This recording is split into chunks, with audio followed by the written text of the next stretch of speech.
engine. Right, it's using gasoline to help cool the parts as it goes out the exhaust. Just like most all other cars.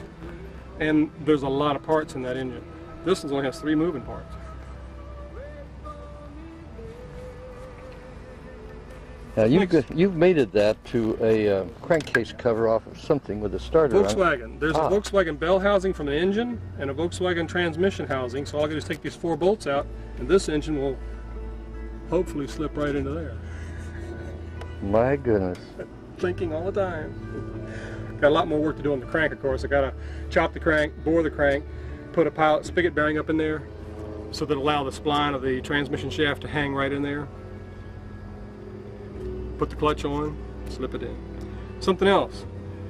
The particular sleeve arrangement I've got here, these plates of aluminum, they're built up and epoxied together. I have a void that's been machined in between these 2 plates on the upper cylinder, and that void, of course, is approximately 1 inch in diameter, which means I can bore and tap into here with a fitting and bore and tap into here with a fitting and have water circulating around the top of the head.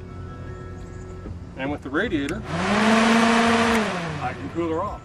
But she does get kind of warm when it starts running. I want to hear it make some more noise now that I redid it here. Wrong button.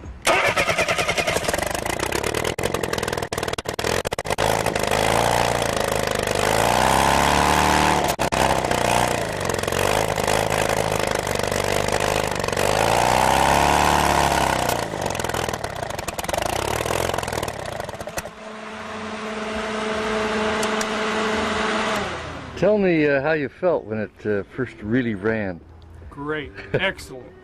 After 6 years of work, yes, excellent. Very happy. I was deflated by knowing that there's another place beating me to it. They're doing what I wanted to do, put it on a CNC machine. That's a computer numerical controlled machine that makes the parts. All this is handmade, every bit of it. Well, it's handmade, but it runs. That's true. Now, tell me how you resolved the detonation situation. I haven't yet. The detonation, you've still got a hot exhaust gas. It's very hot right now. How to resolve the detonation would be to lean the charge out and adjust the timing such that the timing starts the combustion approximately 45 degrees before top dead center. This is exaggerated. But as the flame front propagates through the lean gasoline mixture, and as the piston's coming up, detonation will occur with the hydrogen oxygen I was telling you about. And that's where you get your giant pressure wave, and that's where you get all your torque and horsepower from. It slams that piston down. Well, it's not going to break the engine or hurt it anyway because it's slamming against the other side that's beginning a charge over here. So all you're doing is compressing the charge on the opposite side. And it's going to detonate, and then it's going to slam it to the other side. It just goes back and forth. Neat, huh? He was a very smart man. Well, since I met you, I have done a good deal of research and reading, and of course basing it on the stuff that you showed me over at Chip Oaks, and then the stuff that you sent me. And of course, since then I've been on, what, I suppose 10 websites.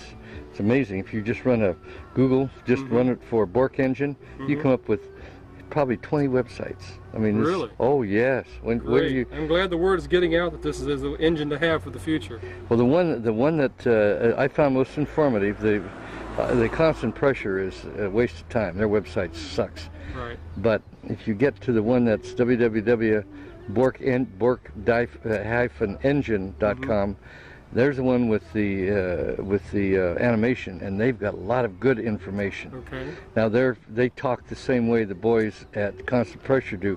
You know, here's your chance to invest, and oh, they're hyping it that way, huh? Oh, I haven't heard that. So. They're doing the same thing as Constant Pressure. You know, Constant Pressure's website is an invitation to invest. Oh, I didn't know that. Oh yeah, it doesn't tell you anything about the engine. They don't want you to know. It tells you a little bit about Bourke. They've got a biographical sketch right on here. Bourke. I've got the biography that his wife wrote on him. Well, they've got that on their website, but that's all they've got. And this is one of the original engines that they took apart to do the CNC, computer numerical control dimensions from. And I would dearly love to hear one of these run. The man in Maine has got the #1 engine that was made by Bourke in this configuration of 30 cubic inch. He's got the #1 engine serial numbered. One of the things you might want to do when you get on the web is that the Bourke Engines website has an update service automatic to your email address. Great. I signed up for it. Great. All I've gotten so far is an acknowledgement. Okay. Well, that'll at least keep you up to date. Well, it keeps you up to date in what they're doing. Right. See, now what you need to do is the same thing, because one of the things you've got, and you can show pictures of, is an engine running. None of those guys do. They talk about it, but none of them show you an engine actually running. Turning over, That's under right. its own power. Well, these are just a couple of the problems that we ran into. I looked at this for hours and hours and hours on end, like, what's that little hole there for, and why is it there? Why are these holes over here, and these here, and these here, and all these over here? What are all those holes doing in that jug and in the sleeve? And he had to decipher each one. This is the oil hole coming out to the rings. That oil hole is represented here. It comes out from the end of the sleeve that you're looking at there.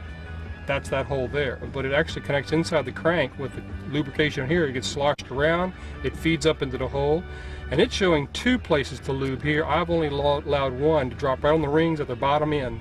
It drops right between the 2 rings. Therefore, if it needs oil, it sucks a little bit. If it doesn't, it won't take any.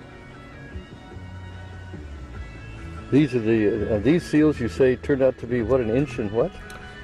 1.25 inches, I think you said. I don't believe they're that big. This is the roller bearing one that he made in '38, the patent. Well, you realize that I'm now looking at this thing as a steam engine. I hadn't noticed about that, but Oh, this thing is easily convertible it looks like it would be, but to a steam engine, and possibly a double acting. right. And this would be an extremely compact double acting, and essentially a 4-cylinder steam engine sitting right there, and that weighs how much? Are you going to put steam underneath the piston as well as on top? Huh? Yeah, because you've got the thing sealed. The whole thing, yeah.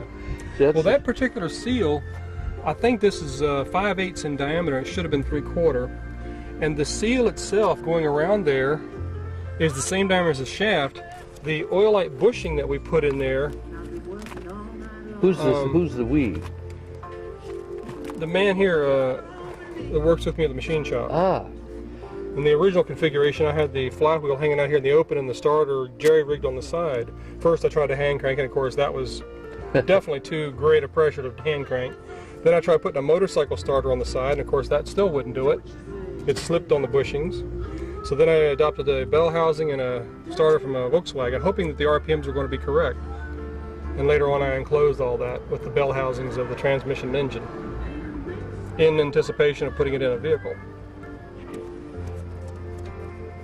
Machined out of 6 pieces of 1-inch aluminum, and I originally had planned on taking 2 sleeves and jugs off of a Kawasaki 350 engine, which was approximately 3¼ diameter by 3-inch stroke, and put it on the side.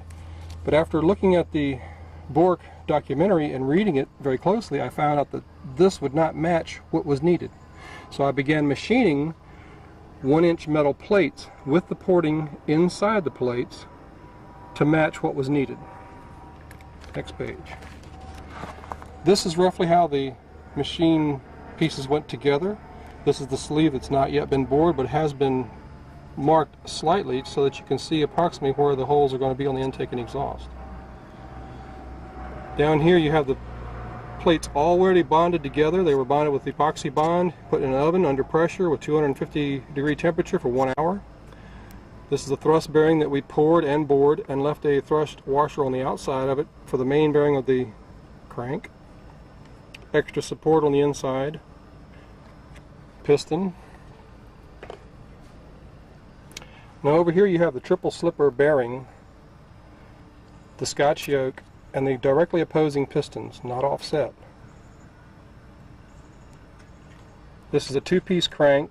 There are bolts right here that makes this piece come off of the end of that crank, so you can slide this bearing up on there and the cage on there. Down here is a little breakout of the triple slipper bearing. It's a bearing inside of a bearing inside of a bearing that rides between the two pieces in the Scotch yoke. And the reason for the different diameters there is